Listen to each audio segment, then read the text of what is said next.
Warriors, today we're discussing a very heavy subject, and a subject that doesn't get talked about enough. I'm talking about not only health anxiety, but I'm talking about suicidal thinking. If there's anybody that you know that's coming to you with these types of concerns, please take them very seriously. Okay? First and foremost, I want each and every person out there to understand that I've been where you currently are. I've considered taking my own life because the sensations and symptoms of anxiety were so powerful. And not only powerful, but they were relentless. From morning till night, it seemed like I was in an uphill struggle, a fight for my life, a fight to get through the day. Nobody on this planet deserves to live in a way where they feel like they just need to survive the day. I remember waking up in the morning and hoping that nightfall would come quickly so I could be unconscious again and sleep, so I didn't have to feel the sensations, so I didn't have to go through the repetitive, catastrophic thinking connected to the emotions that I was feeling. I know where you are. I understand where you are. You are not alone in this struggle. You're going to get through this. I promise you, you will. And by the time you realize that, hey, wow, I am really through this. I'm less sensitized. I recognize that as a metaphor at this point in my life. I see my sensations and symptoms of anxiety as clouds. And the plane, what do planes do when they go through clouds? There's a little bit of turbulence there.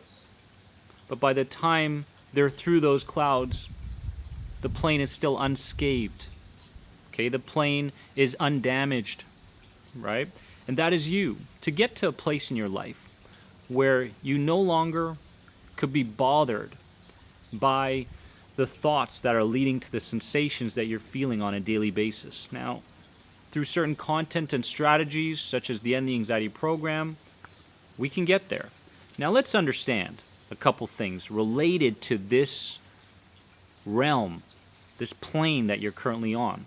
You may feel like there's a shadow that is following you all the time, no matter where you go. And you may feel like you can't get rid of that shadow. The shadow does a couple of things, okay? The shadow that follows you prefers pessimism over optimism. It does this because it has connected a certain amount of safety being around the realm of pessimism, whereas optimism seems very risky to your shadow, all right?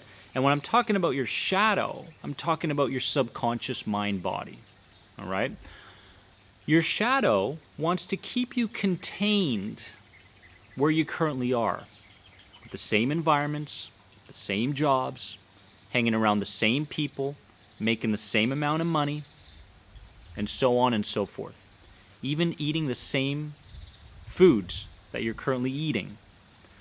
And you'll notice a lot of people, for example, who come to me say, Dennis, I want to shift my nutritional habits. Okay, well, let's work on that.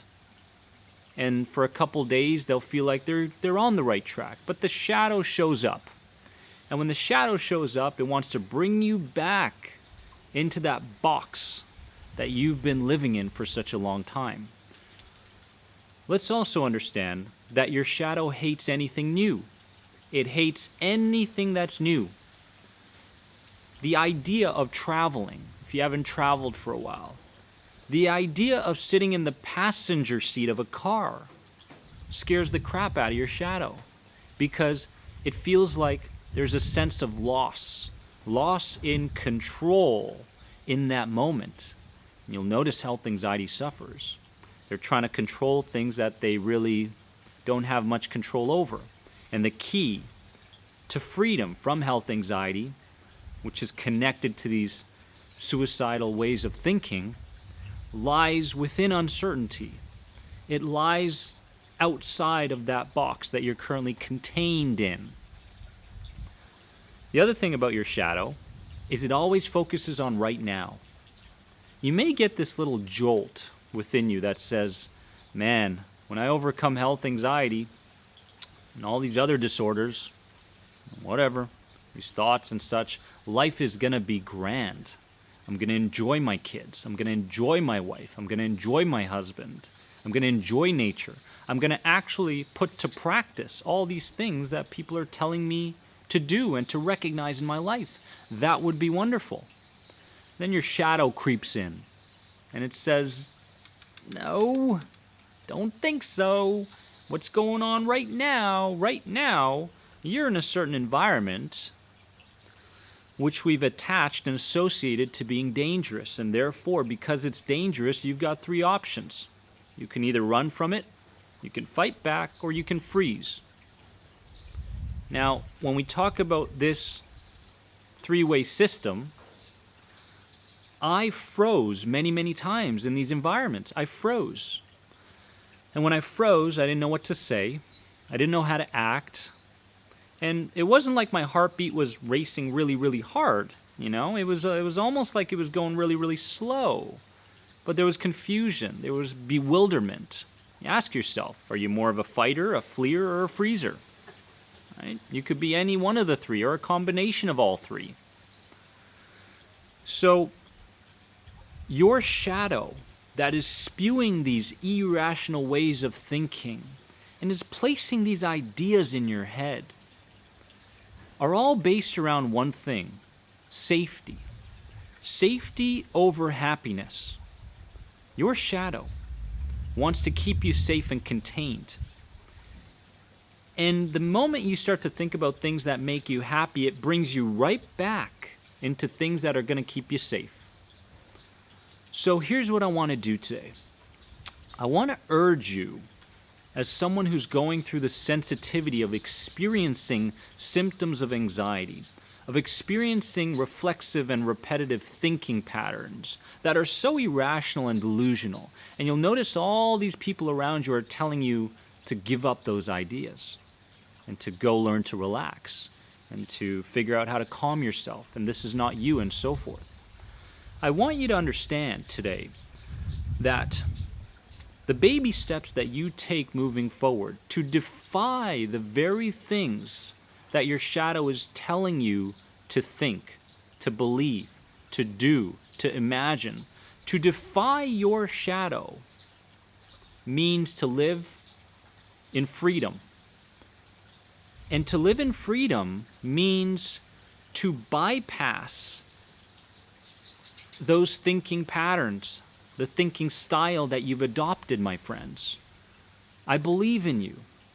And now it's time for you to be relentless enough to start believing in yourself. This is not the real you. This isn't you as a person. The things that you've done, the thoughts that you've given respect to and attached yourself to, the ideas, the people, the pessimism all around you, the energetic combination of so many things have contributed to what you're currently going through. But remember, these are all things that you've adopted consciously and unconsciously. They are not you as a person. You haven't tapped in to the real you yet.